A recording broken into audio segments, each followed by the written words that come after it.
Ok. Boa tarde, pessoal. Aqui vamos apresentar um pouco sobre custo padrão. Esse trabalho está sendo elaborado pelo Juan, pelo Nixon e por mim, Priscila. O custo padrão é uma técnica feita na etapa de produção, que serve para o planejamento e financiamento das empresas. Com ele é possível saber os custos de maneira prévia antes mesmo do início do processo de produção. Ou seja, o custo padrão é utilizado bem no começo desse processo produtivo para controlar os custos, mas sem deixar de lado os outros métodos que vimos até aqui, como por exemplo o custeio, o método por custeio. Pode passar o slide. Isso. Tendo como objetivo e uma de suas características é definir um padrão para os custos, facilitando o processo na redução de custos e na formação de preços de vendas, tanto de produtos como de serviços. Pode passar o slide, por favor. Complementando as características, nesse custo é um custo que depende também do custo real, porque com o custo real que é feito o cálculo baseado no custo real. A gente vai ver mais tarde no processo desse trabalho como é feito esse cálculo. Ele também é indicado na fabricação de produtos padronizados, tendo em vista que facilita o processo de produção contínua, onde é mais comum a fabricação de produtos padronizados se for comparado à produção por ordem, como foi visto nos trabalhos anteriores. O cálculo com a empresa em condições normais, que é o que pode esperar o resultado de um produto quando feito em condições normais, sem muitas intervenções externas. Diferente do custo ideal, porque no custo ideal é dado as melhores condições possíveis, enquanto no padrão, além de poder ser definido antes mesmo, como também a gente pode ver se ele é viável, criando um padrão a ser seguido pelos demais produtos. Pode continuar, Nixon. Pronto. A partir dessa parte introdutória, com todas as definições, que é bastante importante, vamos dar continuidade falando sobre custo padrão e os seus tipos, que são três. De início, podemos dizer que toda empresa tem um objetivo claro de produzir e obter lucro. Porém, cada empresa é responsável pelo que se propõe a fazer para a obtenção dos seus resultados. E a partir disto, temos o custo padrão com os três tipos diferentes, que dirá como será a fixação do padrão na elaboração do custo. São eles: custo padrão ideal, custo padrão estimado e custo padrão corrente. O custo padrão ideal, de acordo com leituras em artigos e palestras ministradas pelo professor e doutor Clóvis Luiz Padovese, ele fala o seguinte: o custo padrão ideal é o custo padrão calculado de forma científica, em que todas as condições de utilização máxima dos recursos produtivos, de estrutura de produto e de processo de fabricação pudessem ser alcançadas. Representa o custo de um produto que ocorresse sem qualquer desperdício ou ociosidade, em condições ideais de produção, com os melhores equipamentos e os melhores recursos humanos. Ou seja, trazendo aqui para vocês em linhas gerais, de uma forma bem mais simples de explicar, podemos dizer o seguinte: custo padrão ideal é o custo que fala sobre condições quase que inalcançáveis e é tido como meta a longo prazo. Mas e aí, vocês perguntam por quê?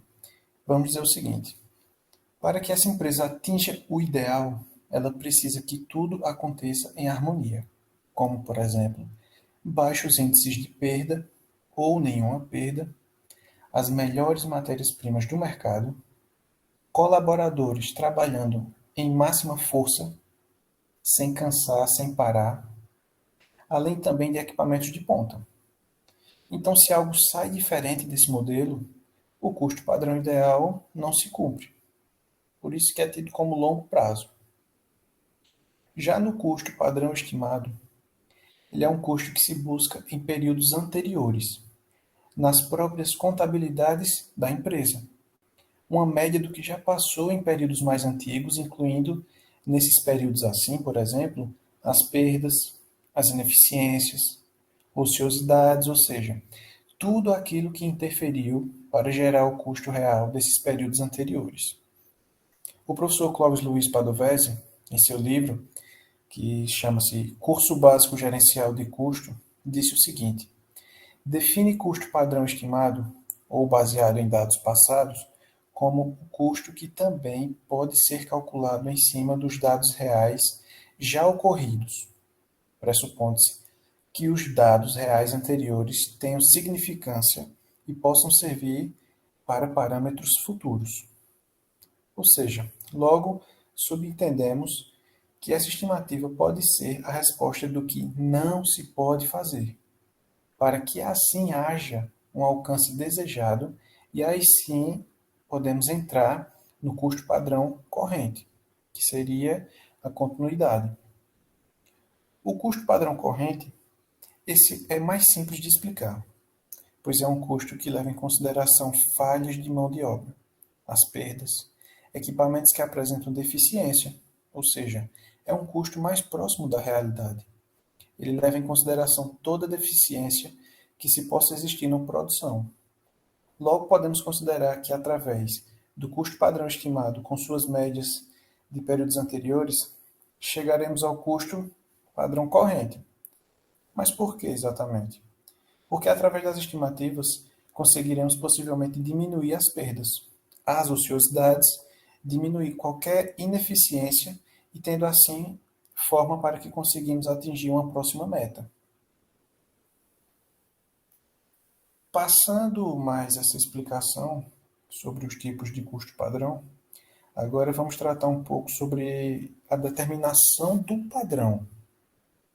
De acordo com a professora Jaciara Tudora Carastan, para se estabelecer os padrões de custo, deve-se efetuar uma cuidadosa seleção de materiais, um estudo de tempos e movimentos dos processos, um estudo totalmente técnico sobre os equipamentos e demais instalações fabris.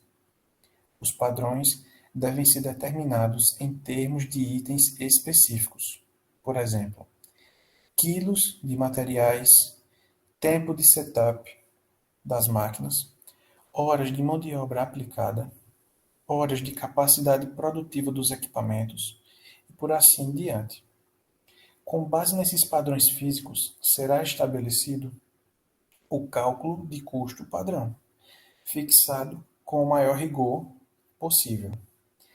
Ela fala sobre isso em um maravilhoso artigo que ela mesma produziu e apresentou no 6º Congresso Brasileiro de Custos, que foi ministrado lá em São Paulo.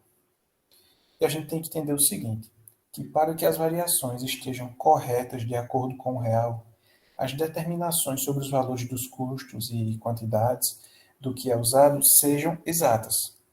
O que seriam esses valores de custos e quantidades? Basicamente, a matéria-prima e mão de obra.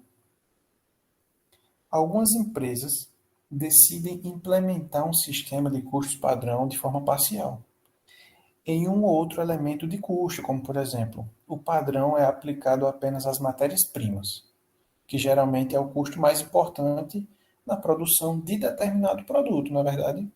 No entanto, essa prática não é recomendada, porque desta forma a empresa tem controle parcial e limitado sobre seus custos, o que pode levar a distorções significativas em outros elementos, como custos indiretos de produção, que é uma parte que a empresa não tem consciência total. Tem uma passagem aqui que eu separei da Associação dos Contadores da Inglaterra e País de Gales. Deve-se considerar que os padrões adotados devem ser revisados de tempo em tempo, à luz das modificações das condições. Padrões desatualizados podem resultar em complacência ou tendem a desencorajar esforços, mesmo que seja necessária a ação vigorosa. João vai dar continuidade. Bem, pessoal, como já foi dito anteriormente, o custo padrão se difere das demais maneiras de custeio. Porque enquanto as medidas de custeio buscam o custo real, o custo padrão ele é definido anteriormente e ele busca justamente, digamos, a perfeição. Ele é um objetivo a ser atingido. E justamente por isso, nós usamos o custo padrão para ser comparado com o custo real. E aí nós podemos observar as diferenças e ver onde é possível melhorar e onde já foi atingido esse objetivo. Eu vou mostrar alguns exemplos de como o custo padrão funciona dentro da contabilidade. Aí, na tabela 1, temos a demonstração do resultado de exercício, a DRE, contábil e gerencial. A contábil seria de acordo com os custos reais, enquanto a gerencial seria de acordo com os custos padrões, ou custo padrão, né? Como nós podemos ver aí, a receita de vendas, nos dois casos, são R$ 100, digamos, né? Vamos usar o real. São R$ 100. Do lado do exercício contábil, o custo dos produtos vendidos é R$ 80. Como eu falei, esse seria o custo real, é o custo que nós temos, né? Então, assim, se a gente vê essa DRE, nós temos que os custos foram 80 e que o lucro bruto foi R$ 20. Do lado do exercício gerencial, que foi feito a priori, buscando a eficiência máxima, né? Nós temos que a receita também é 100, porém, nós vemos que o custo dos produtos seriam de 70, o custo ideal, né? Pelo menos. E que o lucro bruto poderia ser R$ 30. E aí nós temos essa variação de R$ 10. No final, o lucro também acaba sendo 20, né? Mas se a gente tem somente o exercício contábil, nós ficaremos satisfeitos com o resultado que temos. Porém, quando nós colocamos lado a lado, os dois se completam e nós podemos ver essas variações que seriam aí de R$ 10 e nós podemos ver onde é que nós podemos melhorar, né? Para justamente buscar o lucro bruto padrão, que seria de 30. É, nós vamos aprofundar um pouco mais a análise. Pode passar aí, Nixon. Bem, na tabela 2, nós vemos o resultado da análise das variações, que seriam aqueles R$ 10 de variação, né? E aqui nós temos os elementos de custo. A variação que seria da matéria-prima usada na produção, como nós vemos aí, foi de R$ 7, desfavorável, que seria o quê? Foi o gasto a mais. Era para ser, então, no custo padrão, no ideal, idealizado antes, era para ter tido R$ 7 a menos de gasto com matéria-prima. Posteriormente, a variação da mão de obra. Como nós vemos aí, a variação da mão de obra foi positiva. Então, nós gastamos, né, entre aspas, menos do que havíamos planejado. Então, não foi bom, né, nessa parte. E, por fim, a variação de custos indiretos da fábrica, que foi R$ 4, desfavorável também. Ou seja, nós gastamos mais. No final, o que nós temos é o quê? Que foram R$ 11 gastos a mais e R$ 1 gasto a menos. Porém, esse resultado, essa análise ainda não é suficiente, né? Então, nós vamos tentar aprofundar ela um pouco mais.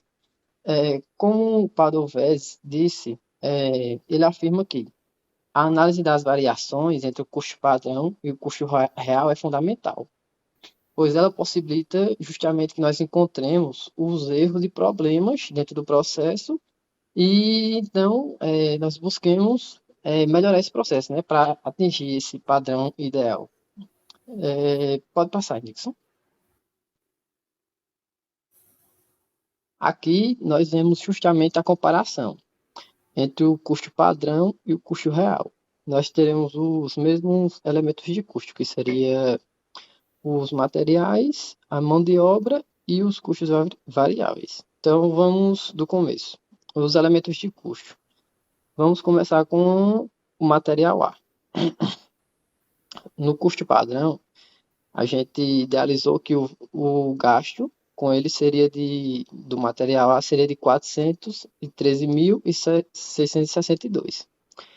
O custo real, que foi o que nós atingimos, foi um pouco mais caro, foi de 433.029.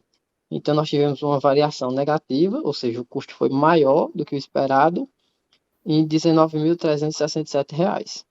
Já do material B, o custo que nós buscávamos seria de 353.034, enquanto o custo real foi de 360 mil, ou seja, uma variação desfavorável também de 6.966. A soma dos custos com a matéria-prima seria no custo padrão de 766.696, enquanto o custo real foi de 793.029, ou seja, uma variação desfavorável de R$ 66.333. Já com a mão de obra direta, o custo padrão seria de 813.048, mas o custo real foi de 795.522. Então, nós tivemos aí, até agora, o único que foi favorável, que a gente gastou menos do que esperava. Então, nós tivemos uma variação positiva de 17.520. Os custos indiretos variáveis, no custo padrão, seria de 128.376 e no custo real foi de 146.160. Ou seja, uma variação desfavorável de 17.784. Já os custos indiretos fixos, geralmente esses permanecem mais próximos, né? No custo padrão seria de 802.350 e no custo real que obtivemos foi de 804.960, ou seja, uma variação de 2.610 para negativo, né? O total dos custos, o custo padrão idealizado seria de 2.510.470 e o custo real foi de 2.539.677. Ou seja, no total tivemos uma variação desfavorável de 29.207. Agora vamos ver a quantidade de produto. No caso, a quantidade de produto final foi no custo padrão, o idealizado foi de 3.566 e o resultado que obtivemos foi 3.600. Ou seja, apesar do custo total ter sido maior do que o esperado, a quantidade produzida também foi maior que a quantidade esperada. Porém, como podemos ver, o custo unitário foi maior. Então, querendo ou não, apesar de compensar um pouco essa quantidade produzida com o custo a mais, ainda assim foi desfavorável. E pronto, ao final, né? Como nós podemos ver, o custo real do produto A foi maior que o custo padrão, né? O custo desejado. Mas também a quantidade compensou em partes. Mas assim, se a gente quiser realmente entender, nós temos que aprofundar um pouco mais a análise, e é o que a gente vai fazer a seguir, usando o material A. Que aí a gente tenta ver de onde saiu essa diferença, né? Se o problema está na quantidade ou no preço do material. Pode passar aí, Nixon, por favor.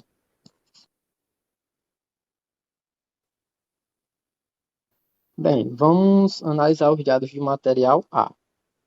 O preço padrão do material é 96,65 e a quantidade padrão idealizada seria de 4.280. Já o preço real seria de 101,65 e a quantidade real foi de 4.260. O custo padrão total, que seria o preço padrão vezes a quantidade padrão, seria de 413.662. E o custo real total, que seria o preço que obtivemos vezes a quantidade produzida, foi de 433.029. Ou seja, a variação total foi de 19.367 desfavorável, ou seja, com um custo maior do que desejávamos, né? Vamos ver a variação de preço. O preço padrão, que seria o preço idealizado, menos o preço real, que foi o preço obtido, foi exatamente de R$ 5 negativo, né? Então, o custo foi maior do que nós queríamos, em 5 unidades monetárias, no caso. E aí, se nós pegarmos essas 5 unidades, que é a diferença, né, entre o custo padrão e o custo real, e multiplicarmos pela quantidade, será de o resultado será 21.400 desfavorável, né? Já que é a quantidade, a diferença entre o ideal e o desejável. Já a variação na quantidade. Como a quantidade padrão seria de 4.280, menos a quantidade produzida, que foi 4.260, dá uma quantidade favorável de 20 unidades. Ou seja, foram produzidas 20 unidades a mais do que foi planejado, né? Então foi bom, essa parte da quantidade foi favorável. E a variação da quantidade, que seria essas 20 unidades a mais, vezes o preço unitário, né, o preço padrão de cada unidade, é igual a R$ 1.933 favoráveis. Então, aqui nós vemos que o preço foi desfavorável, porém a quantidade foi favorável. Passa aí, Nixon, por favor. Bem, aí aqui a variação mista mostra uma relação de preço e quantidade. Ou seja, ela pega a variação que houve entre o preço padrão e o preço real e a quantidade padrão e a quantidade real. Então, o que nós temos aqui, que a variação de preço foi 5 e a variação de quantidade foi 20. Ou seja, a variação mista é igual a 100 reais, né, desfavoráveis.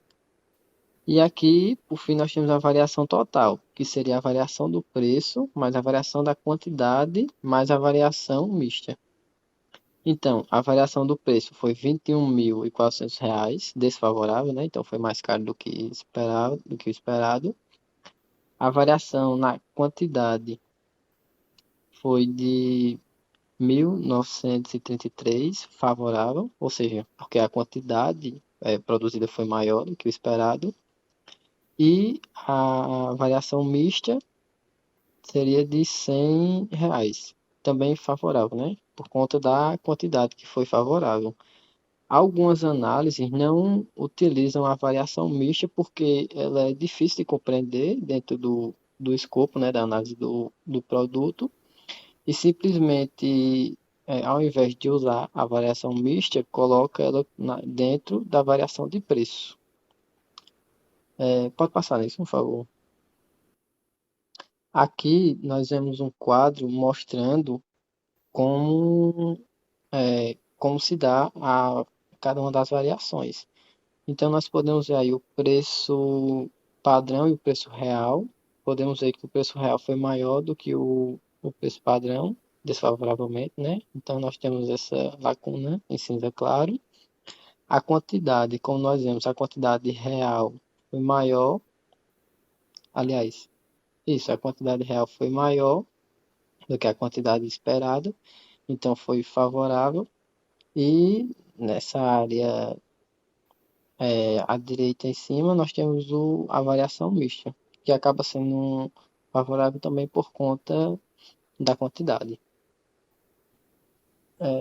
Então é isso, pessoal. Obrigado pela atenção.